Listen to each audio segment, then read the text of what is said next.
तो नमस्कार विद्यार्थी मित्रों, स्वागत है તમારું વિડીયો ચેનલમાં અને આ વિડીયોમાં આપણે જોવાના છીએ કે વિદ્યાર્થીએ કોલેજ એડમિશન માટે 28 તારીખ સુધી કઈ પ્રોસેસ કરવાની હતી અને કઈ પ્રોસેસ કરવાની છે। જો તમે 27 તારીખે કે 28 તારીખે જોઈ રહ્યા છો તો પહેલાં તમારે જવાનું છે ડાયરેક્ટ જીકાસ પોર્ટલ ઉપર। જો તમને ખબર ના હોય તો હું તમને જણાવી દઉં। ડાયરેક્ટ કરવાનું છે જીકાસ અને પછી જીકાસ સર્ચ કરવાનું છે ડાયરેક્ટ, જે તમારી ગુજરાત કોમન એડમિશન સર્વિસ ખુલી જશે। ઓકે, તો તમારે ડાયરેક્ટ જવાનું છે ઓલરેડી રજિસ્ટર્ડ પર।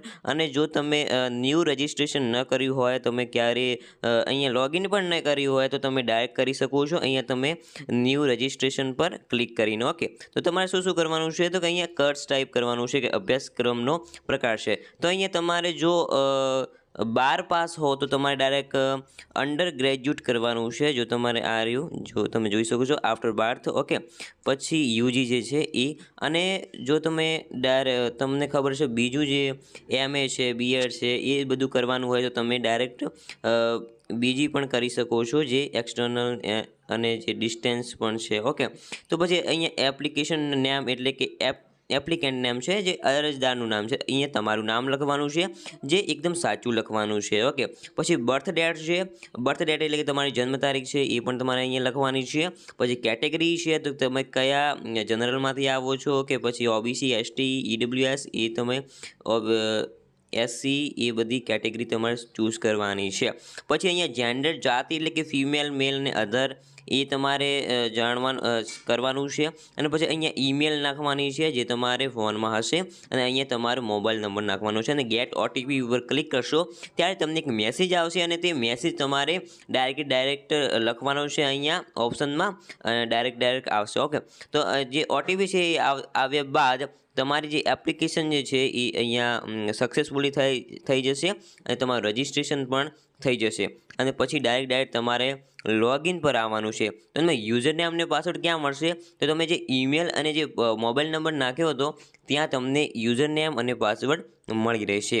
તો મને તો ખબર છે અમારી યુઝર નેમ અને પાસવર્ડ, તો હું ફટાફટ નાખી દઉં છું। ઓકે, તો અહીંયા કેપ્ચા છે, કેપ્ચા પણ, તો કેપ્ચા બાદ આપણે કરવાનું છે ડાયરેક્ટ સાઇન ઇન। જો થાય તો ચલો થઈ ગયું છે સાઇન ઇન, તો અમારે ઓકે કરવાનું છે। તો તમે અહીંયા જોઈ શકો છો કે મેં તો ડાયરેક્ટ પેમેન્ટ સુધી કામ કરી દીધું છે, અને સબમિટ પણ કરવાનું છે, મતલબ કરી દીધું હતું, પરંતુ ડાયરેક્ટ મેં અનલોક કરી છે પાછી પ્રોફાઇલ, કારણ કે એપ્લિકેશન તમારા માટે મેં બતાવવા માટે સબમિટ પણ કરી નાખ્યું હતું, પરંતુ ડાયરેક્ટ મેં અનલોક કરી છે તમારા માટે જ। ઓકે, તો હું તમને જણાવી દઉં, પહેલાં તમારે જવાનું છે પ્રોફાઇલમાં। ઓકે, જો તમે પ્રોફાઇલ સારી રીતે કરી છે તો કોઈ વાંધો નહીં, અહીંયા તમારે ફોટો નાખવાનો છે, પછી અહીંયા તમારું નામ, પછી એપ્લિકેશન નંબર, કોર્સ ટાઈપ, પછી બર્થ ડેટ છે, ઈમેલ છે, મોબાઈલ નંબર છે, પેરેન્ટ્સ મોબાઈલ નંબર છે, mother name, father name, sibling એટલે કે ભાઈ બહેનની સંખ્યા, પછી કેટેગરી છે, પછી કાસ્ટ સર્ટિફિકેટ એટલે કે ભાઈ જાતિનો દાખલાની જે ડેટ હતી એ કઈ હતી। પછી તમે જોઈ શકો છો કે કાસ્ટ સર્ટિફિકેટ, અહીંયા તમારો જે જાતિનો દાખલો છે એ અહીંયા તમારે અપલોડ કરવાનું છે।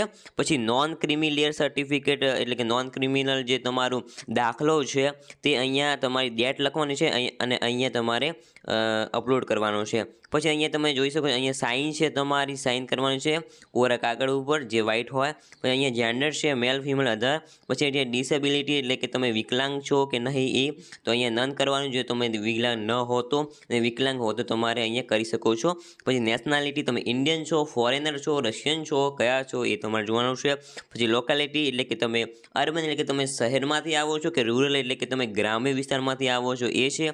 પછી અહીંયા રિલિજન છે, હિન્દુ છે, મુસ્લિમ છે, યહૂદી છે, પારસી છે, શીખ છે, એ બધે તમારે છે। ઇન માઇનોરિટી એટલે કે હિન્દુ સિવાય બધા જે છે એ ઇન માઇનોરિટીમાં લગભગ આવશે। પછી આધાર નંબર છે, તો કે આધાર નંબર તમારે નાખવાનું છે। પછી નેમ એઝ પર આધાર કાર્ડ નંબર ઉપર આધાર કાર્ડ ઉપર જે પણ તમારું નામ હોય તે લખવાનું છે। એબીસી આઈડી તમે નહીં લખો તો પણ ચાલશે, એવું કોઈ વાંધો નથી, પરંતુ જો તમારે બનાવી હોય તો અલગથી વિડીયો હું તમને બનાવી આપીશ। યુડાઈસ નંબર તમે લખી શકો છો, ન લખો તો પણ ચાલશે। પછી અહીંયા તમારે એડ્રેસ લખવાનું છે, ડાયરેક્ટ તમારું સ્ટેટ, ડિસ્ટ્રિક્ટ, તાલુકા, પિનકોડ અહીંયા લખવાનું છે, અને સેવ એન્ડ નેક્સ્ટ પર તમારે ક્લિક કરવાનું છે। ઓકે, તો અહીંયા સક્સેસફુલી થઈ ગયા બાદ તમારે અહીંયા આવવાનું છે। ડાયરેક્ટ તમને એકેડેમિકમાં મોકલી દેશે. ઓકે, તો અહીંયા તમારે ચૂઝ કરવાનું શું તો કે HSC જે છે અહીંયા ચૂઝ કરવાનું છે. ડિપ્લોમા હોય તો ડિપ્લોમા ચૂઝ કરવાનું છે, તો અહીંયા HSC સેટ કરવાનું છે. પછી એક્ઝામ બોર્ડ તો કે તમારી કઈ એક્ઝામ બોર્ડ છે તો Gujarat secondary and higher secondary education, જે બધાના માટે છે. પછી પાસિંગ યર તો કે 2024 અને પાસિંગ મંથ તો કે માર્ચ. પછી સ્ટ્રીમ તમારે આર્ટ્સ હોય કે પછી સાયન્સ હોય તે પણ ચૂઝ કરી શકો છો. તો તમે અહીંયા જે છે એ તમારે ખાલી રોલ નંબર નાખવાનો છે અને ફેચ બોર્ડ ડાટા લખવાનું છે, એટલે તમારું બધું ડાટા આવી જશે. તમારું નામ, પછી તમારા કેટલા માર્ક્સ આવ્યા છે એ, અને તમારી માર્કશીટ ખોલી જશે ડાયરેક્ટ. ઓકે, પછી નંબર ઓફ અટેમ્પ્ટ એટલે કે તમે કેટલા પ્રયત્ને થયા છો પાસ. તો મેં તો ભાઈ પહેલું તો કે ભાઈ પહેલું કરી નાખવાનું છે. જો તમે બીજા ટ્રાયલે ત્રીજા ટ્રાયલે થયા હો તો પણ કરી શકો છો. પછી HSC ડિપ્લોમા માર્કશીટ તો કે તમારી HSCની માર્કશીટ હોય અથવા તો ડિપ્લોમાની માર્કશીટ હોય તે અહીંયા અપલોડ કરવાનું છે. તમે જોઈ શકો છો અહીંયા અપલોડ કરવાનું છે. પછી તમારે જે માર્ક્સ આવ્યા છે એ તમારે ડાયરેક્ટ થઈ જશે જ્યારે તમે આ રોલ નંબર નાખશો ત્યારે. ઓકે, તો પછી તમારે ડાયરેક્ટ જવાનું છે ભાઈ, તમારું સ્કૂલનું નામ લખવાનું છે. પાસિંગ સ્ટેટ એટલે ગુજરાત છે તો ગુજરાત લખવાનું છે. પાસિંગ ડિસ્ટ્રિક્ટ તો તમારું કયું જિલ્લો છે એ લખવાનું છે. મીડિયમ ઓફ ઇન્સ્ટ્રક્શન એટલે કે તમારી કઈ ભાષામાં તમે આ પાસ કર્યું છે એ. પછી HSC ડિટેલ્સ તમારે અહીંયા આવી જશે. પછી તમારે SSC ડિટેલ્સ પણ નાખવાની છે. SSC એટલે કે 10માની ડિટેલ્સ, તો અહીંયા તમારે ગુજરાત બોર્ડ છે એ તમારે લખવાનું છે. પછી માર્કશીટ જે છે એ પણ અહીંયા તમારે અપલોડ કરવાની રહેશે.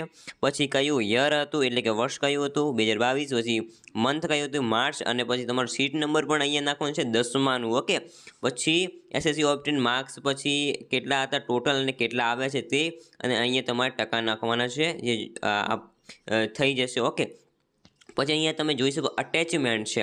અહીંયા સ્કૂલ લિવિંગ સર્ટિફિકેટ એટલે કે તમારું જે LC છે એ આવી શકે છે LC. ઓકે, તો તમારે ડાયરેક્ટ LC તમે અપલોડ કરી શકો છો. અને જો તમારા પાસે NCC NSS સર્ટિફિકેટ હોય તો પણ તમે અટેચમેન્ટ કરી શકો છો.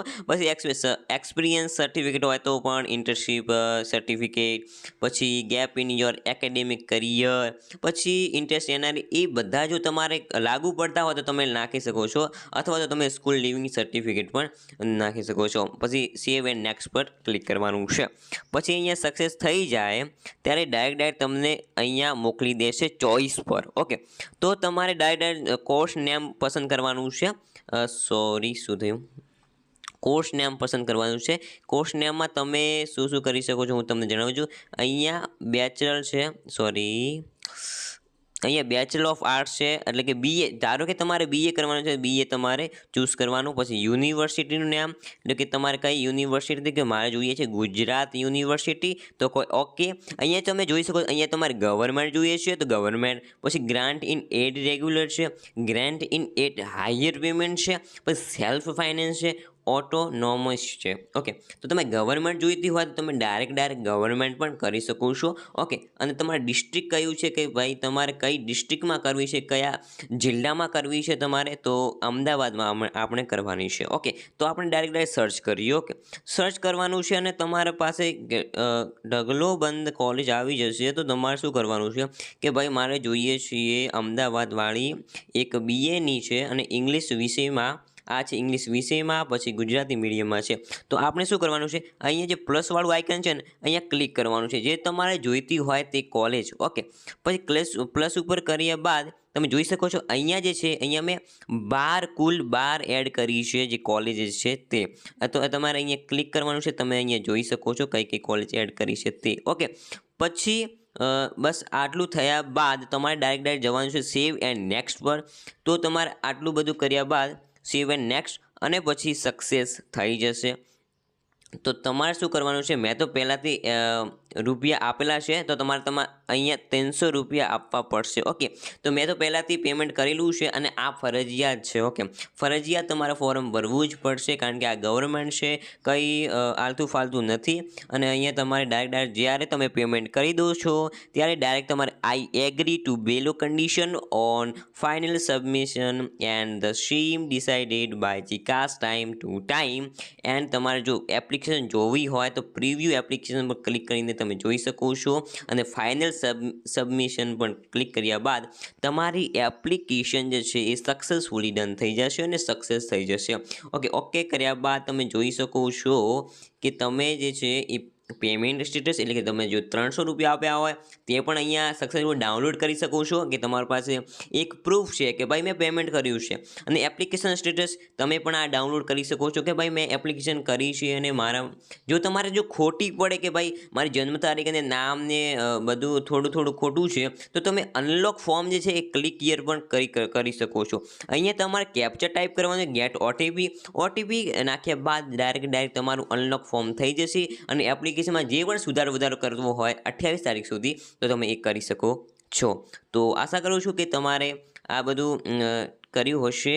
ઓકે અને પછી તમે જોઈ શકો છો કે આ તમે જોઈ શકો સબમિટ પણ થઈ ગઈ છે. હવે તમારે જોવાનું છે ઓફર. ઓકે તો કે ઓફર જે છે તમારે 28 તારીખ પછી આવશે કે ભાઈ કઈ જે કોલેજ જે છે એ તમને સિલેક્ટ કરે છે.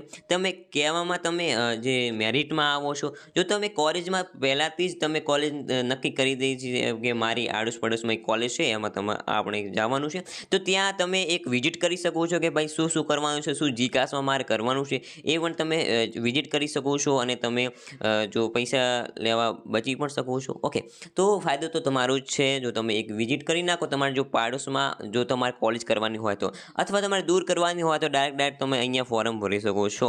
તો આશા કરું છું તમને સમજાઈ ગયું હશે. અને જો તમારે ઓફર અને અલાઉન્સમેન્ટનો પણ એક વિડીયો જોઈએ છે, આપણે ABCDનો વિડીયો પણ જોઈએ છે તો તમારા માટે હું હાજર છું અને તમે કમેન્ટ કરી શકો છો. કોઈ પણ પ્રોબ્લેમ આવે તમે કમેન્ટ કરી શકો છો. તો મળીએ નેક્સ્ટ વિડીયોમાં. ત્યાં સુધી ધન્યવાદ.